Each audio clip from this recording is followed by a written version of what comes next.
지난 몇 해 한국은 사상 초유의 경제난과 그 후유증에 시달려야 했다. 부도와 도산이 속출했고 조금 더 흔들릴 것 같지 않던 대기업이 법정 관리에 들어가기도 했다. 이런 소용돌이 속에서 양산된 실업자는 좀처럼 줄지 않았다.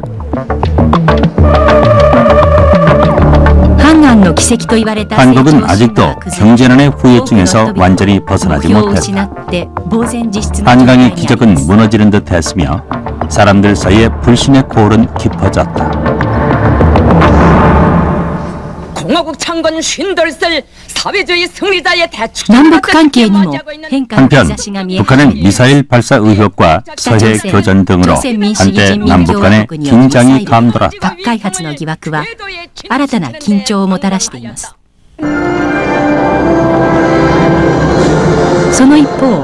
그럼에도 불구하고 남북한 관계는 새로운 전환기를 맞았다. 98년 11월 이후 금강산 관광은 계속됐으며 남북교류의 공간은 넓어지고 있다. 한반도는 지금 급격한 변화를 겪고 있는 것이다. 그러나 1000만이 넘는 이산 가족에게 아직도 꿈은 찾아오지 않았다.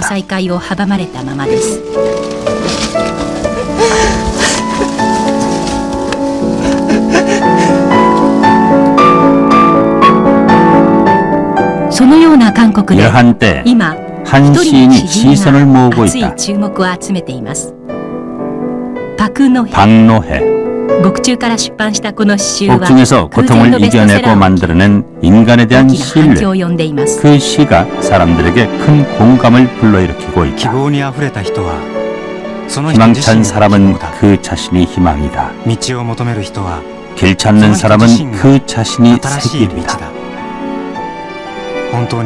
참 좋은 사람은 그 자신이 이미 좋은 세상이다. 사람 속에 들어있다. 사람에서 시작된다. 다시 사람만이 희망이다. 인간들에 대한 어떤 가치들, 인간 존중의 가치들을 살릴 수 있는 좋은 길이라고 생각해. 물론 물질 문명이나 그런 정보 이런 것도 중요하지만 그 바탕에는 인간이 항상 깔려 있어야 한다는 메시지를 주는 것 같고요. 사회주의자로 무기징역을 선고받은 박노해는 7년 만에 석방됐다. 석방된 후 그는 새로운 메시지를 쏟아내기 시작했다.12월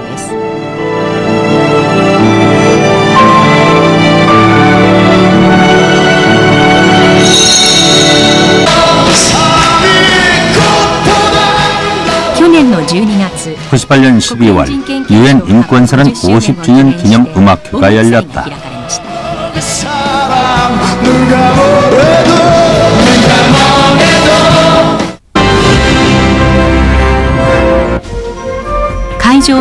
음악회 무대 배경 화면에는 김대중 대통령과 미얀마의 아웅산 수지 여사의 메시지가 방영됐다.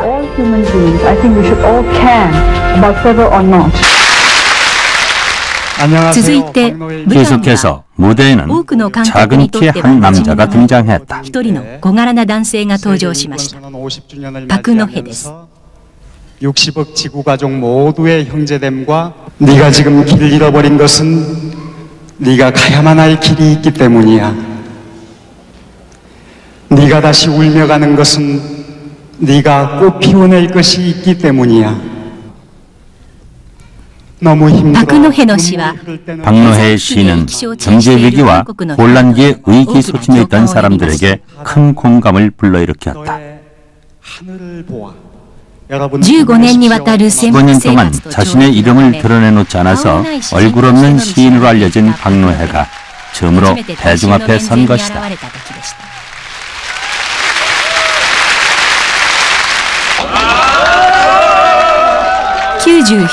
97년 12월 한국에서 처음으로 정권 교체를 알리는 김대중 대통령이 탄생했다.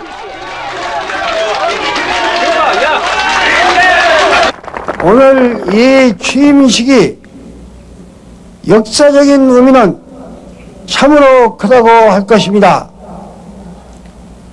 오늘은 이 땅에서 처음으로 민주적 정권 개최가 실현되는 자랑스러운 날입니다, 여러분. 군사정권 속에서 과도한 탄압과 납치 사건, 30년 이상을 민주화 투쟁을 거치면서 얻어낸 승리였다. 김대중 정권의 탄생으로 한국의 민주화는 더욱 진전됐다. 그 하나가 정치범의 대사면이었다.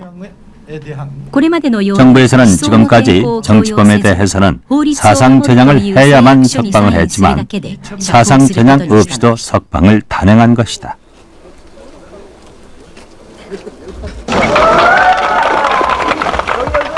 그 대표적인 인물이 박노해다. 좀 봐주세요.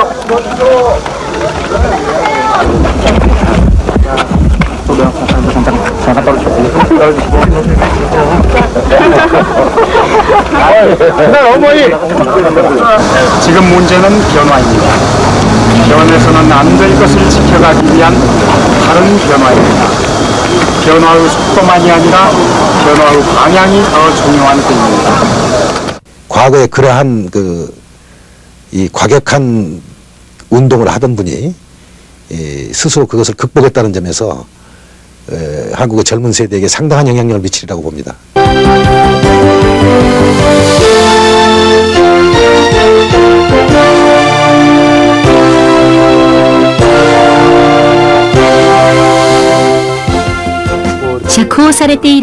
석방된 이후 박노해는 얼굴 없는 시인이 드디어 모습을 드러냈다고 해서 매스컴의 주목을 받았다. 텔레비전 출연과 신문 잡지와의 인터뷰, 그리고 대학에서 교회에서 강연 요청이 줄을 이었다.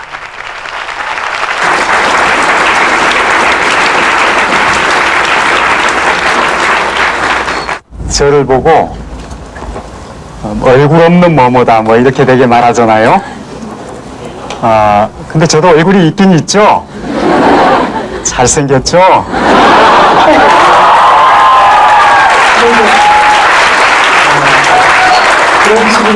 YS타도 아닙니다. 전 YS는 혼미한 시대에 명확한 메시지가 담겨있는 박노해의 시는 폭넓게 대중의 인기를 끌었다. 박노해의 말이 설득력을 얻기까지는 한국 현대사의 그림자를 등에 지고 살아온 그의 파란만장한 인생이 있었기 때문이다.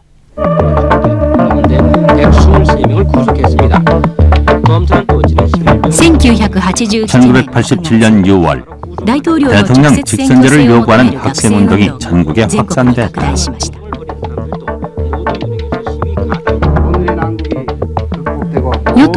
여당의 차기 대통령으로 내정된 노태우 씨는 국민의 압력에 밀려 대통령 직선제를 받아들이는 민주화 선언을 발표했다.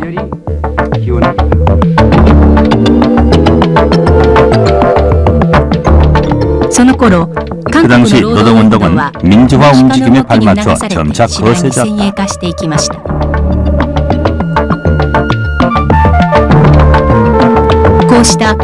이런 노동운동의 이론적 지도자로서 공안당국이 지목한 것이 바로 박노해다.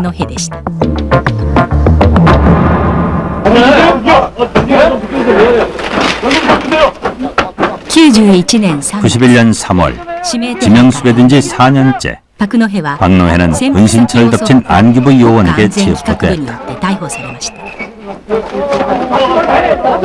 우리 노동자와 민주주의 여러분들의 뜨거운 기대를 다하지 못하고 이렇게 구속된 데 대해서 참으로 침담하고 비통한 가슴을 감출 수가 없습니다.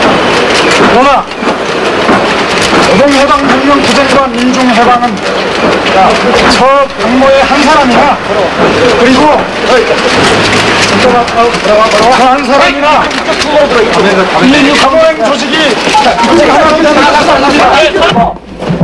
국가보안법을 체포하라. 약학대학 학창시절부터 박노해와 함께 노동운동을 한 박노해의 부인 김진주 씨도 연행됐다. 다시 정권은 오래가지 못합니다. 안기부는 박노해가 노동자 단체 남한 사회주의 노동자 동맹을 결성해 북한과 연락을 해오면서 대중 폭동을 통해 한국 정부를 전복하려 했다고 발표했다.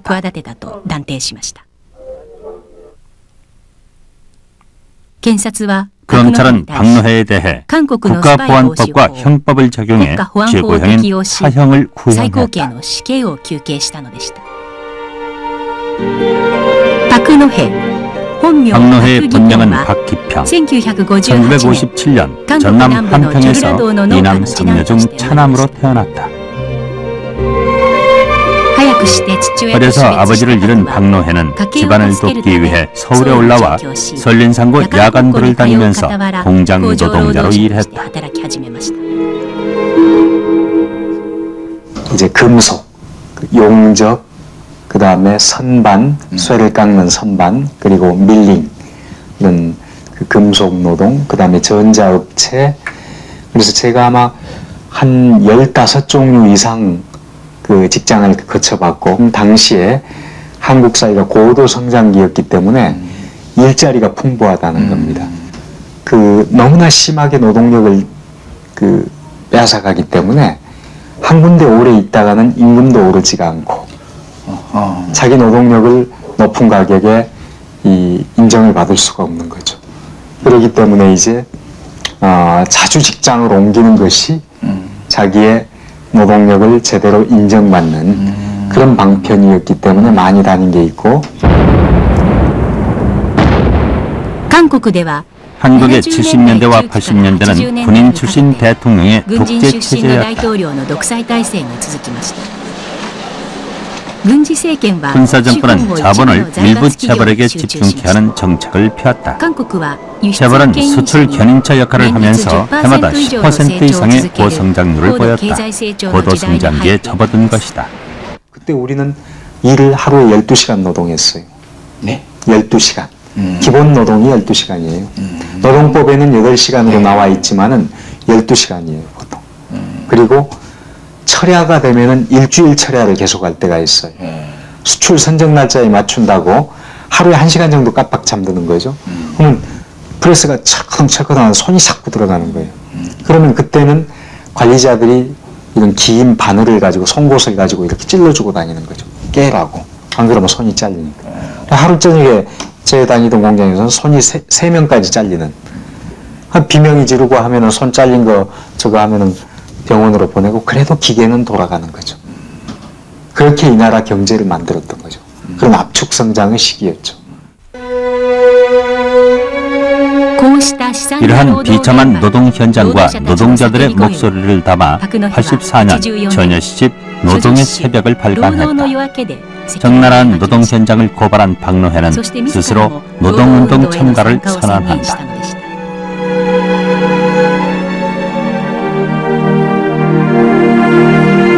리어탄 석양역, 동료들과 웃음 터뜨리며 공장문을 나서 조촐한 밥상을 마주하는 평온한 저녁을 가질 수 없는가.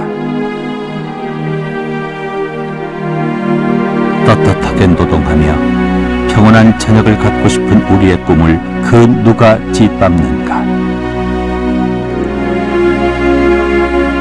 이제는 평온한 저녁을 위하여, 평온한 미래를 위하여 결코 평온할 수 없는 노동자의 태도를 따라 불안의 한가운데를 휘저으며 당당하게 나아가리라. 석 달째 그 임금이 나오질 않는 거예요. 체불 임금이죠. 임금 체불을 하는 거죠. 그래서 그 임금을 좀 달라고 요구를 하기 시작했어요. 고향을 가야 되니까 차비도 없고 하니까 다 기숙사 생활하고 이럴 텐데, 그랬는데 이제 그 너무 가혹하게 짓밟는 거예요. 경찰이 와서 짓밟고, 회사 관리자들이 짓밟고, 그리고 나중에는 여성 노동자들 막 머리채를 잡아 끌고 뺨을 때리고, 막 그 정말 아비규환이 됐죠. 막 비명이 나오고, 이런 속에서 도저히 더는 견디지를 못하겠더라고요. 그래서 이러면 안 된다고 제가 이제 얘기를 하다 보니까 말을 조리 있게 하고 옳은 말을 하니까 노동자들은 말을 잘 할 줄 몰랐단 말이죠. 이러니까는 막 줘 패는데 이제 거기에서 그 설득력 있게 이야기를 하니까 사람들이 이제 막 일어서기 시작한 거죠. 노동의 새벽은 100만 부가 넘게 팔렸으며 박노해는 노동운동의 사상적 지도자로 자리를 굳혀갔다. 붕어가 어항 속에서 깨끗한 물을 호흡하고 싶어서 자기 정화를 자기 작은 몸으로 아무리 순결하게 하려고 노력해도 전체 물이 탁하면 그 속에서 죽어갈 수밖에 없는 게 붕어의 운명 아니냐, 이렇게 하면서 그림을 그려가지고 노트에 깨끗이 정리를 해두고 그 말을 항상 그 풍부하게 전달하려고 노력했던 것, 그 비유의 선명함, 이런 것들이 많은 저나 그 박신 주변의 많은 사람들을 운동해야 되겠다는 결단에 이르게 하는 그런 한 얘기 중에 하나였던 것 같아요. 그런 게 많은데. 박노해는 노동자 계급이 주체가 돼서 사회를 변혁시켜야 새로운 사회를 만들 수 있다고 믿었던 것이다. 그래서 노동정당의 전신인 사회주의 노동자 동맹을 결성했다. 밀린 임금을 달라. 산업재해를 좀 막아달라. 환풍기 하나를 달아달라. 이런 거 하나를 요구하기 위해서도 목숨을 건 각오가 필요했단 말이죠. 그러니까 목숨을 건 각오가 필요하려면은 뭔가 순교적인 각오가 있어야 돼요. 그러려면은 내 이 소중한 목숨을 그 작은 임금 인상 하나, 이 먼지를 밖으로 빨아내는 환풍기 하나 다는데 목숨을 걸 사람이 어디가 있겠어요. 그러려면은 뭔가 이것이 영원한 가치가 있어야 돼요. 그럼 영원한 게 뭐냐? 그것은 어떤 일관된 그 순교자적인 각오가 필요한 어떤 완성된 이데올로기 체제가 필요했던 거죠. 그래서 우리는 그런 이데올로기적인 갑옷을 갖다 빌려 입을 수밖에 없는 거죠. 그때 이제 우리가 분단과 군사독재에 의해서 닫혀있는 사상적인 불모지, 이런 상태에서 우리가 잡았던 게 바로 막시즘이고 사회주의였죠.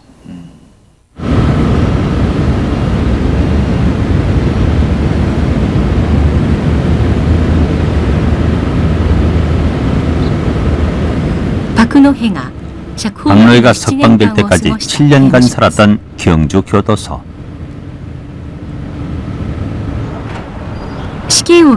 변호사는 박노해에게 사형을 구형했지만 법원에서는 무기징역을 선고했다.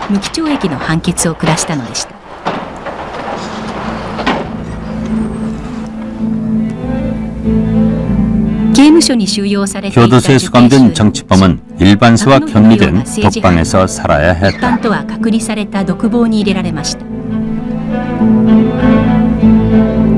0.75평의 독방. 박노해는 자기 자신과 새로운 전쟁을 치러나가 체력을 단련하고 방대한 양의 책을 읽고 또 써냈다. 박노해는 노동운동이 새로운 전환기를 맞고 있음을 깨달은 것이다.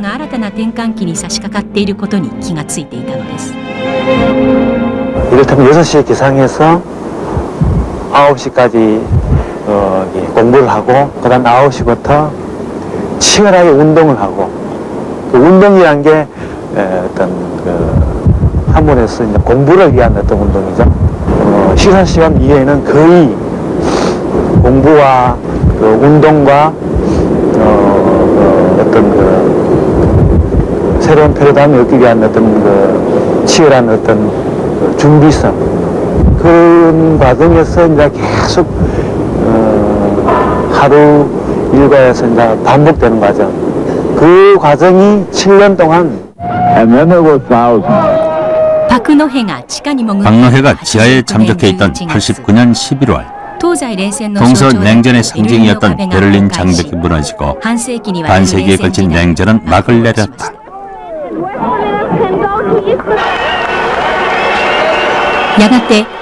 이었고 동구권에서는 차례로 공산당 일당 독재 체제가 붕괴되고 91년엔 사회주의 진영의 맹주였던 소련이 해체되었다. 저는 그것을 정직하게 바꾸자 했거든요. 그래서 사회주의가 붕괴하는 것을 왜 붕괴했을까?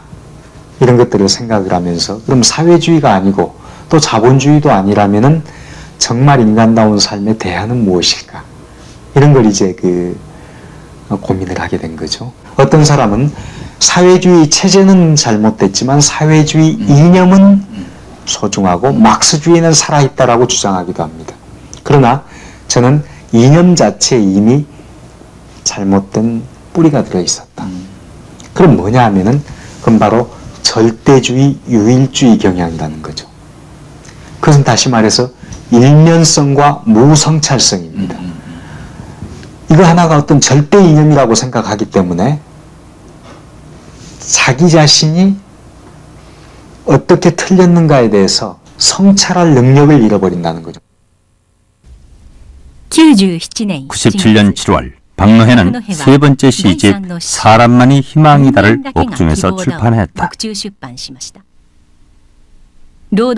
노동의 새벽 이후 13년 박노해는 이 시집에서 사회주의를 대신할 수 있는 새로운 가치를 모색했다.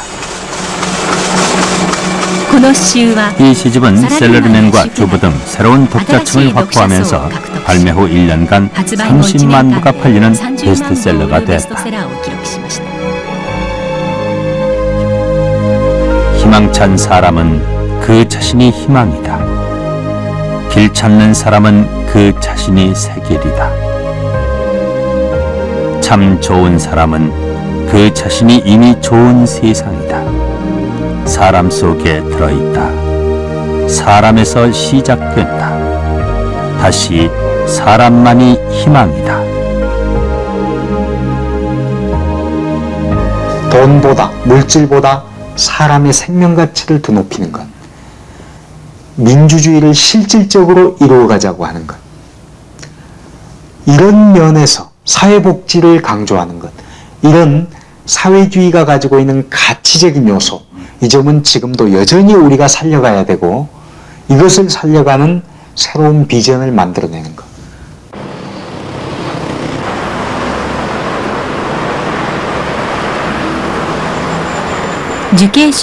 교도소 생활 7년 만에 석방된 박노해가 맞닥뜨린 것은 경제위기의 충격에 흔들리는 한국 사회였다.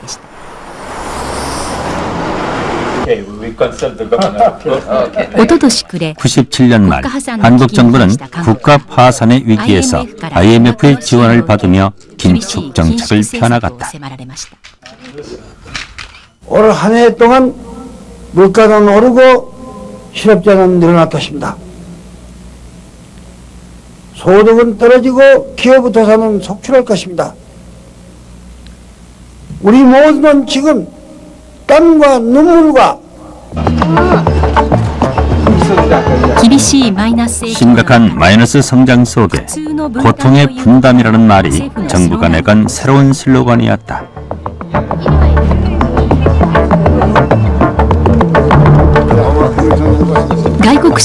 외국 자본의 유치를 위해서 노동자를 해고할 수 있는 고용조정법이 만들어진 것도 고통 분담이라는 슬로건 속에서 노동자가 저항할 수 없었기 때문이었다.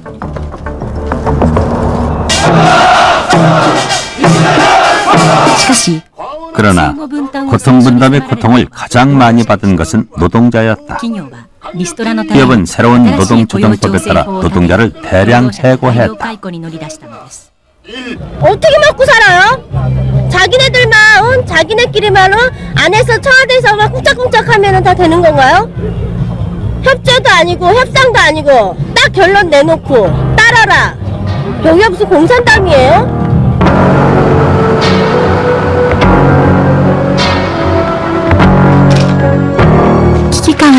위기의식에 직면한 김대중 대통령은 5대 재벌의 오너들을 청와대로 불러 재벌의 체질 개선을 위한 해체를 단행하기 시작했다. 그러나 재벌의 체질 개선은 좀처럼 진행되지 않았다. 今年2月 지난해 2월 한국의 실업률은 8%에 이르렀으며 직장에 남은 사람들도 소득이 20% 이상 줄었다. 그러면서도 언제 해고될지 모른다는 불안감에 휩싸였다. 노동자에게 내일이 보이지 않는 암흑기가 찾아온 것이다.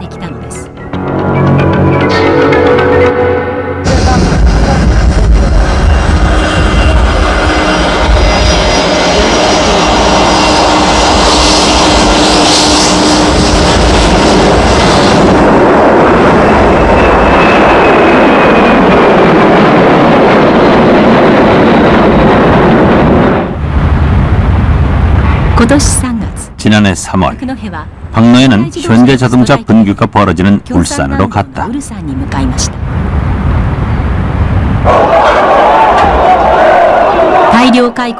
대량 해고에 반대하는 노동조합의 분규는 한 달간 계속됐다. 그러나 일부 해고를 받아들이는 선에서 타결을 보았다. 그러나 노조가 자기 이기주의를 너무 내세우는 것이 아니냐는 비난의 여론도 끊이지 않았다.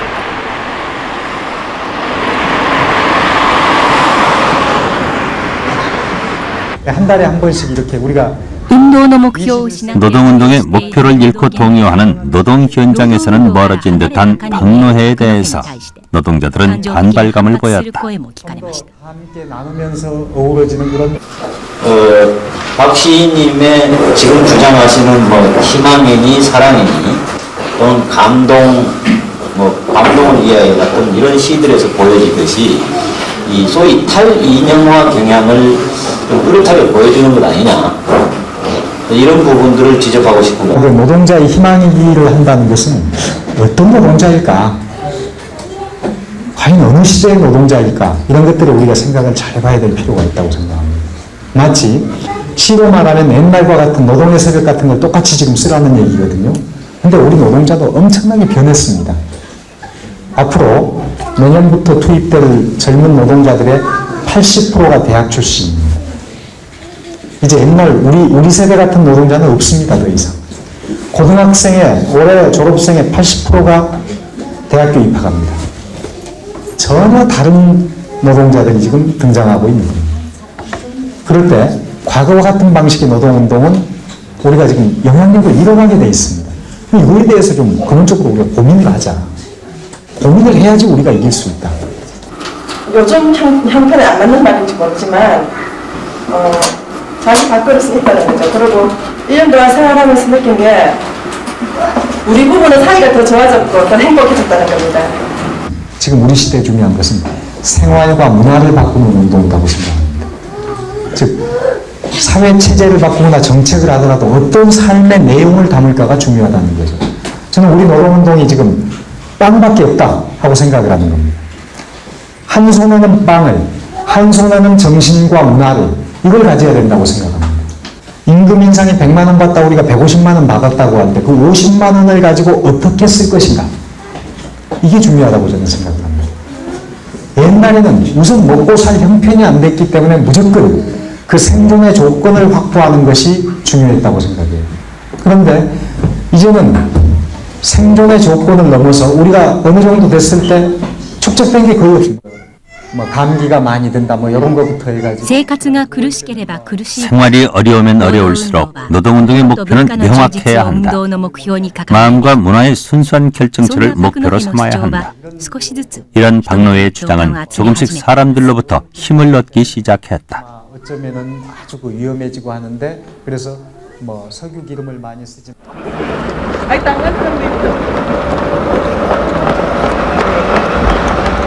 100년에 가입하게 돼 있습니다. 98년 11월 박노해는 노동운동을 인정하지 않았던 노동부의 초청으로 공무원 앞에서 강연을 했다.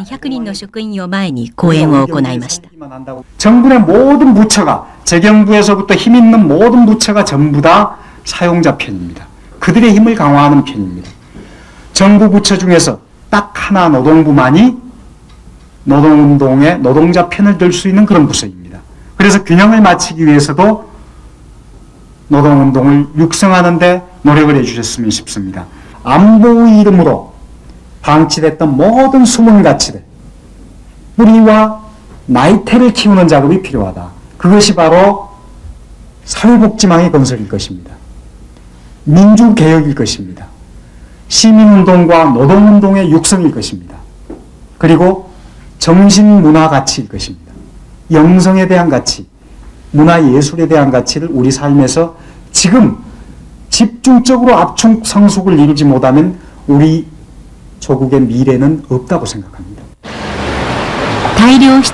대량 실업시대의 도래와 함께 종신고용과 연공서열 등 고도 성장을 지지해오던 기업 문화가 바뀌고 있다. そして企業への忠誠心といった高度成長を支えてきた企業文化そのものが変質を余儀なくされているのです。ここは韓国 여기는 한국 재벌기업의 계열사.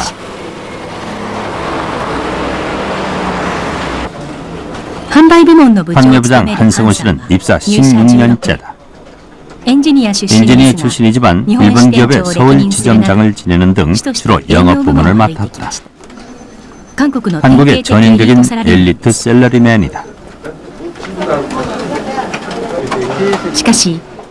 그러나 경제 위기의 파고에 흔들리기 시작한 회사는 영업 실적이 급격히 악화돼 경제 위기를 겪는 동안 전 종업원의 반수에 이르는 2,500여 명이 회사를 떠나야 했다.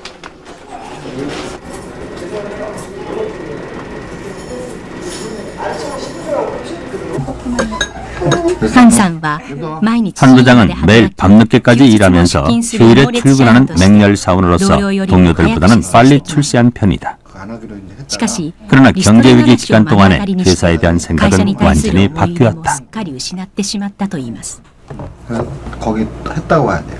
그렇게 살지 말고 좀 더 나의 인생을 찾을 수 있는 가정과 아니면은 자기의 어떤 인생에 대한 풍부한 그런 지식과 이런 것들을 원했었어요. 자기가 뭐 내가 회사에 들어와서 사장까지 한번 해보겠다라는 마음이 있었는데 그게 갑자기 없어지니까 그건 굉장히 큰 이론이죠. 그게 제일 크다고 볼 수 있습니다.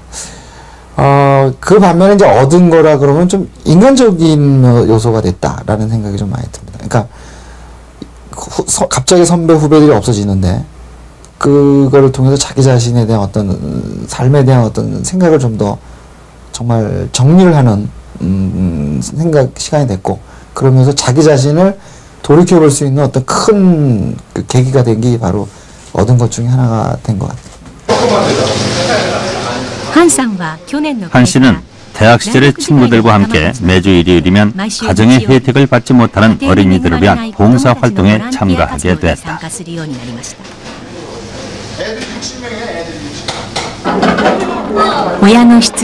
가장의 실업과 이혼에 따른 가정 파괴, 매일 3끼의 식사를 제대로 하지 못하는 결식아동이 지금도 좀처럼 줄지 않고 있다. 경제 위기 전에 비해 3배에 이르는 결식아동. 지난해 초부터 박노해도 한 씨 친구의 권유로 참가했다.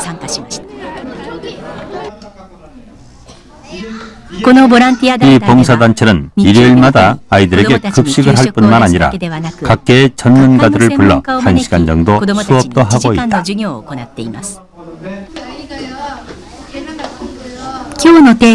오늘의 주제는 시를 만들어보는 것이다. 박노해는 영화 포스터를 보여주면서 아이들의 상상력을 끌어내려고 한다. 한풍잎에서 수다 떨나. 너무 멋진 표현이었어요.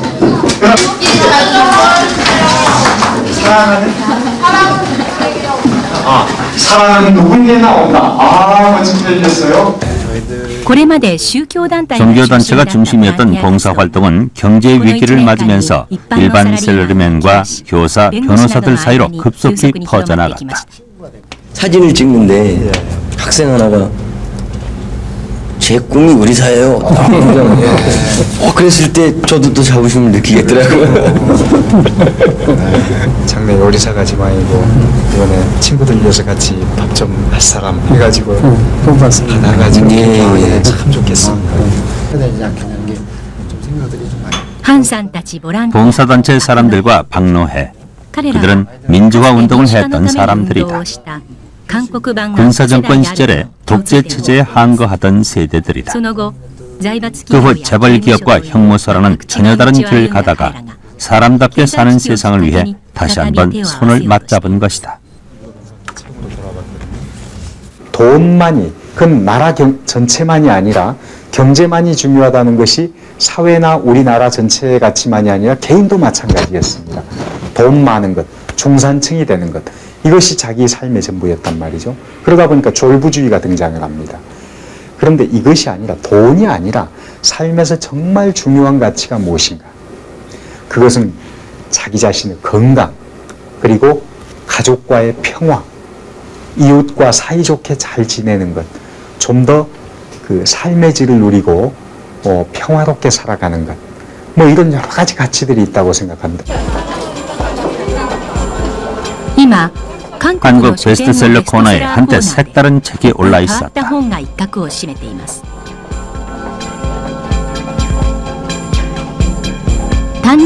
딴지일보라는 인터넷 신문의 기사를 묶어 책으로 만든 것이다.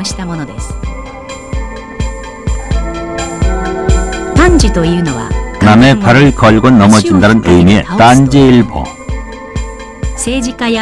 정치인들과 정치 권력을 풍자하는 패러디 중심의 인터넷 신문이다. 98년 7월 시작해서 지금은 하루 5만여 명이 접속을 하고 있고 연이면 1000만 명이 접속하는 것으로 분석되고 있다. 딴지일보는 또 독자가 기자로서 지면을 만드는 데 참여할 수 있다. 이 새로운 미디어에 대한 접속자들의 관심은 컸다. 재밌고 좀 사이코 같잖아요. 역시 비주류를 좋아하는 사이코들이 많이 본다고 생각하거든요. 굉장히 새로웠고요. 아무튼 좀 겁났어요, 진짜. 아까 말씀하신 것처럼 안기부에서 이거 안 잡아가나 굉장히 겁이 날 정도로 참 좋았어요.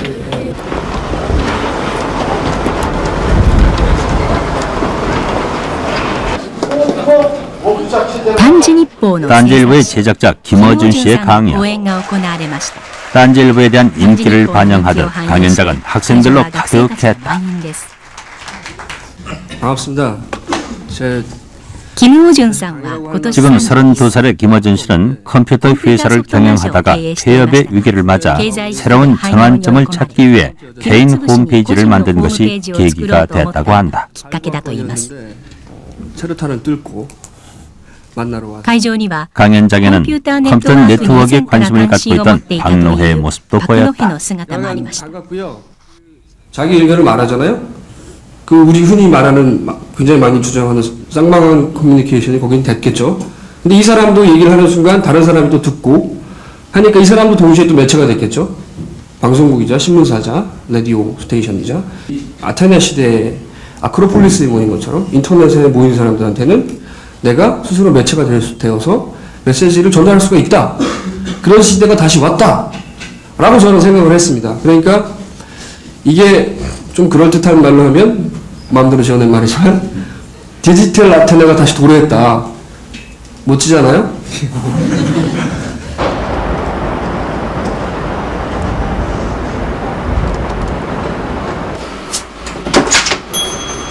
안녕하세요. 늦었습니다. 강연이 있은 지 며칠 뒤 박노해는 김어준 씨의 사무실 겸용으로 쓰는 집으로 찾아갔다. 딴지일보에 어떤 사람들이 접속을 하고 있는 것일까? 그들의 관심이 어디에 있는가를 알기 위해서였다. 저게 사진 합성 같은 거 하려면 시간이 많이 걸리죠? 네, 좀 걸립니다. 저런 걸 좀 누가 도와줘. 그리고 우리 개인이 다 매체가 될 수 있다. 내가 주체다. 내가 내 삶의 대통령이고 내 인생의 최고 경영자다. 국가가 뭐냐 말이야. 이제 이런 그 기존의 타선을 깨는 그러면 정말 난 중요하다고 생각이 들거든요. 그리고 그것이 단지 주장이나 구호가 아니라 구체적인 이제 사이버 매체를 통해서 실현하는 이 전범을 보이는 거. 이게 아마 아주 중요한 의미, 혁명이라고 생각을 하고. 지난해 3월 박노해는 지인의 도움으로 자신이 활동할 수 있는 사무실을 만들었다.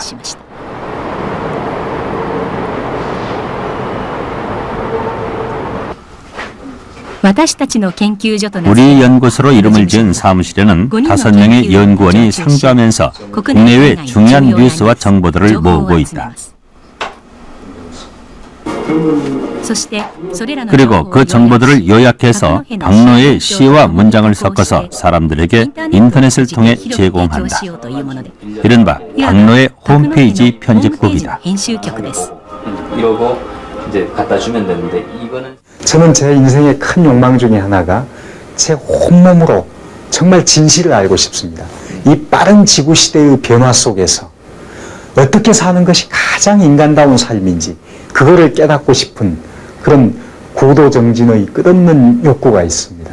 그 깨달음을 저는 제 시로, 글과 철학과 사상으로, 그리고 저의 어떤 그 강연으로 많은 사람과 나누고 공유하고 그것이 감동을 주고 삶을 바꾸고 세상을 바꾸는 힘으로 작용하기를 바라는 엄청나게 큰 욕심이 있습니다.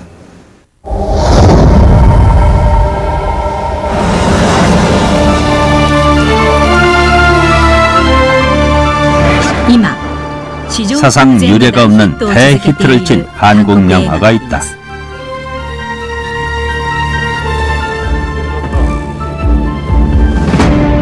쉬리다. 남한에 침입한 북한의 특수부대와 남한 치안부대와의 사투, 그리고 남북 남녀의 사랑을 담은 대형 액션 로맨스 영화다.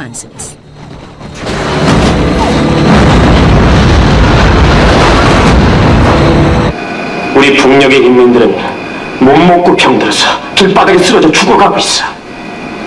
나무 껍데기에 풀뿌리도 모자라서 이젠 끝까지 파헤쳐 먹고 있어. 새파란 우리 인민의 아들 딸들이 국경 넘어 매출국에서 그것도 단돈 100달러에 개파리듯이 팔리고 있어. 왜 팔아야 하나?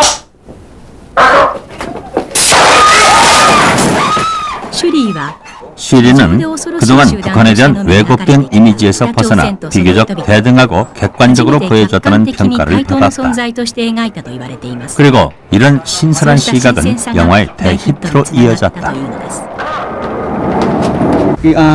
그쪽도 인간의 양식을 가진 사람들이구나, 그런 걸 아마 이번에 적극적으로 묘사한 것 같아요. 그래서 그게 전혀 기존하고는 다르더라고요. 그런 걸 보면서 좀 많이 세상이 변했구나 하는 생각이 들었어요. 그래서 사회 나가면 북한에서 왔다는 걸 상당히 감추고 다녔거든요. 왜 감춰야 되는지 그걸 좀 아쉬웠는데 이번에 그런 것들을 좀 많이 희석시키는 그런 영화였다고 저는 보고 있어요. 이 같은 북한에 대한 의식 변화는 이른바 김대중 대통령의 햇볕 정책 때문이다. 김대중 대통령은 북한을 공존 공영의 대상으로 보고 남북한 간의 교류 협력을 적극적으로 추진해왔다.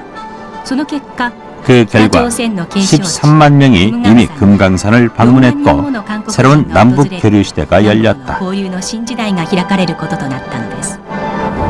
자유총연이랑 여러분이 아시다시피 지금까지 통일 문제를 둘러싸고 첨예하게 대립했던 보수 진영과 진보 진영이 금강호 선상에서 처음으로 함께 모였다. 오늘의 시작에서 우리들 지금 배를 타고 관광을 가는 게 아니고 아까 여러분 이야기했습니다만은 우리 통일운동을 하고 있는 겁니다. 지금 이게 통일운동의 역사 위에 우리들 한 사람 한 사람이 다 지금 올라가고 있는 겁니다.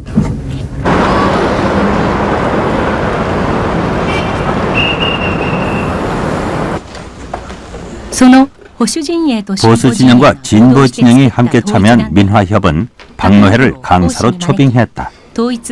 박노해는 여기서 통일 문제를 새로운 시각으로 볼 기회를 가졌다. 평생을 두고 밀고 나가는 열정과 그리고 이 침착함 그리고 민족 문제에 대해서 정말로 실사구시적으로 접근하고자 하는 이런 태도들이 아마 여러 청소년들에게 우리 박노해 동지가 보여줄 수 있는 가장 큰 장점이라고 이렇게 생각합니다. 박노해가 공개 장소에서 통일 문제를 말하는 것은 이번이 처음이다. 회의장에는 젊은이에서부터 노인까지 정원을 훨씬 웃도는 500여 명이 모였다. 50년 동안 서로 다른 삶을 살아온 그 인간들, 그들은 비록 닫혀있지만 그들 나름대로의 자존심과 가치관과 신념체계를 가지고 살아가는 인간들인데, 그 사람들의 신념체계를 우리는 그래, 네가 그렇게 닫혀가지고 살아왔으니까 그러지 하고 긍정하고 존중해줄 여유는 우리가 정말 없는가? 좌우를 다 포용할 수 있는 극우적인 사람들의 그 호전적인 발언에도 흔들리지 않고, 그래, 너도 여러 견해 중에 하나야. 그래, 네가 얘기하는 것 중에 일리가 있어. 일리라는 말은 하나의 진리라는 겁니다. 네가 얘기하는 건 절대 진리는 아니지만 네가 하는 말에도 하나의 진리는 있어. 그 다음에 좌파가 얘기하는, 혹은 김일성 소령님 만세, 뭐 적화 통일, 그래, 그것도 일리가 있다. 존중하자 이겁니다. 그러면서 좌우의 날개가 아무리 바람에 마주치고 하더라도 끄떡없이 저 넓은 창공의 세계를 날 수 있는 건강한 몸통, 합리적인 진보, 개혁적인 그런 진정한 주체 세력의 형성이 필요하다는 생각입니다. 통일을 위한 남북의 화해, 남북의 화해를 위한 보수와 진보의 화해, 남북 관계를 둘러싼 새로운 흐름에 박노해가 이후 적극적으로 관여해 나갈 가능성을 보여준 강연회였다.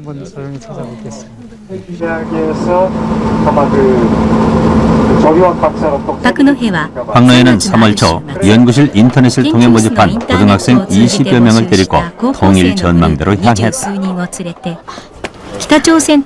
군사분계선이 눈앞에 보이는 곳에서 남북 분단의 현실을 피부로 체험케 하기 위해서였다.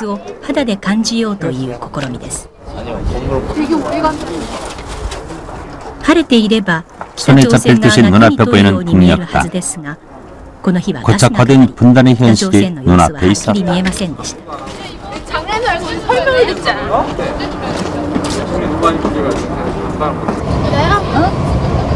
물? 아까 큰아빠 마셨어. 큰아빠. 남북을 연결하는 동맥, 이른바 자유로를 버스는 달렸다. 되면은 수학여행길이 되지 않을까, 이렇게 되기를 꼭 희망하면서. 노태우 대통령 시절 북과의 연결 동맥으로 만든 도로.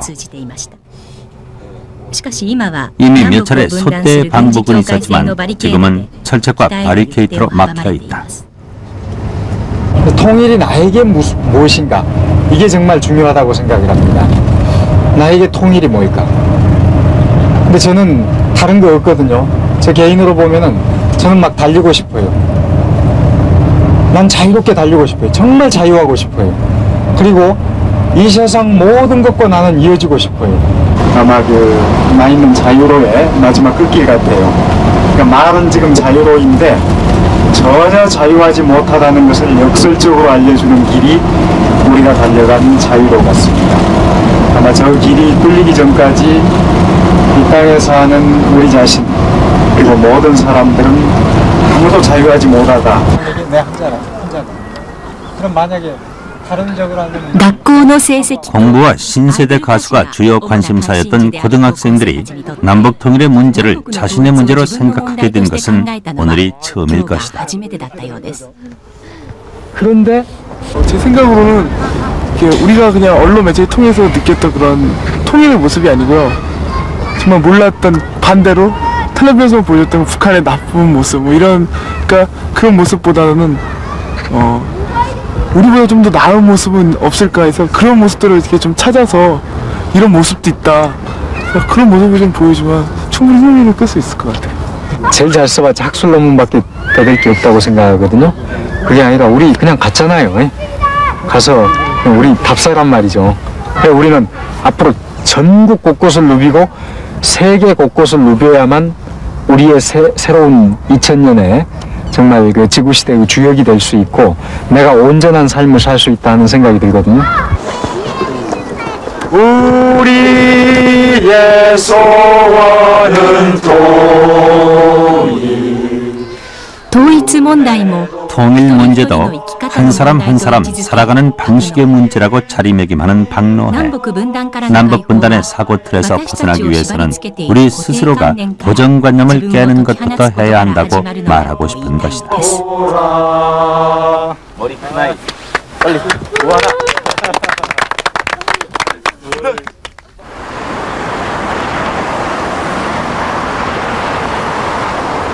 한국 국립 오페라 하우스. 한국의 문화 활동의 중심지다. 이런 오페라 하우스의 야외 무대에 박노해가 섰다. 박노해에 대한 일반인의 관심은 여기서도 여실히 드러났다. 21살이거든요.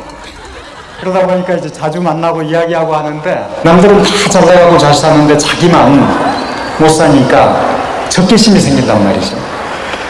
그런데 가난도 함께 나눈다면은 그 가난은 가난이 아니라 따뜻한 긍정이 됩니다.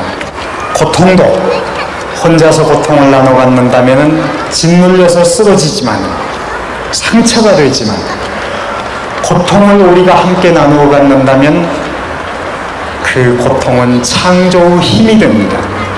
서로 사람을 키워주고 서로 믿고 애정을 갖고 서로 긍정하고 나누고 보살피는 서로 섬기는 이런 마음들이 정말 중요하다고 생각합니다. 좋은 일은 왼손이 하는 것이 경제위기 극복과 남북관계의 변화, 지각 변동을 일으키고 있다고 할 수 있을 정도의 변화를 경험하는 한국. 이 속에서 박노해는 변해서는 안 될 것을 지키기 위해서 스스로 변화시키고 있다.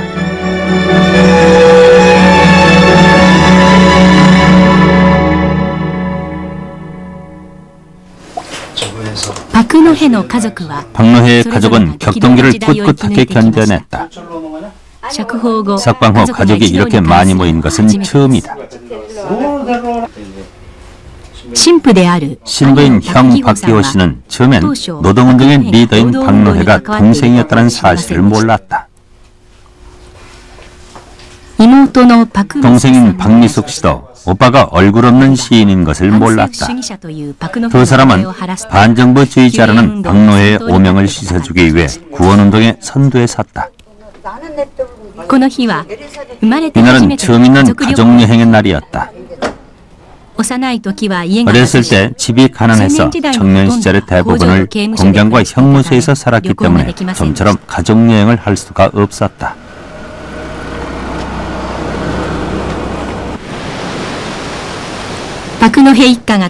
박노해 가족이 도착한 곳은 강원도 낙산 비치 해수욕장. 아는 사람이 가족을 위해서 별장을 하루 내주었다. 박 씨의 어머니 김옥순 씨는 올해 74살. 아들이 사형을 구형받았던 쇼크로 암에 걸려 7번이나 수술을 받는 등 사경을 넘나들었다. 강원도 맑은 물은 동해로 가고 설악산 맑은 물도 동해로 가는데 우리네 마음들은 어디로 가느냐? 언제쯤 우리는 하나가 될까? 아리랑 홀로 아리랑 고개를 넘어가 보자. 가다가 힘들면 쉬었다 가더라도 손잡고 가보자. 같이 가보자. 아멘.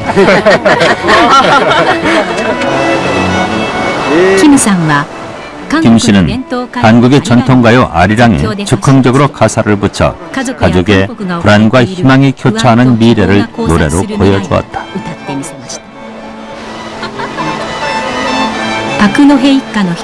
박노해의 가족은 한국 현대사의 고통과 희망을 그대로 담고 있는 듯이 보였다. 그동안에 너무나 참 환난도 많고 고통도 많았는데 그걸 다 참아봤고 이런 시련을 참아봤고 이겨내고 이렇게 보니까 이런 좋은 결실을 맺은 것 같아요. 너무 하느님께 너무 감사해요. 우리 시대가 참 너무나 격동의 험한 현대사였다는 생각이 들어요. 그래서 그야말로 참으로 비인간적이고 부도덕한 그런 폭력적인 군사독재 통치가 30년 동안 계속됐고 그 속에서 정말 인간다운 삶을 지키려고 하고 자신의 진정한 인간성을 지키려고 하는 사람들은 그 짐승의 시간 속에서 인간다운 삶을 살려내기 위해서 야수처럼 싸울 수밖에 없는 지난 80년대 수십만 그리고 많은 젊은 세대와 이 나라 양심들이 정말 저와 우리 김진주님이 어떻게 살아가고 걸어가는가에 따라 많은 변화를 받는 것 같아요. 그래서 많은 그 영향을 받기 때문에 가장 인간답게 지난 시대를 살아온 대로 나에게 주어진 그런 고난과 이런 것들을 내던지지 않고 있는 그대로 순명하면서 살아가야겠다 이런 생각이죠.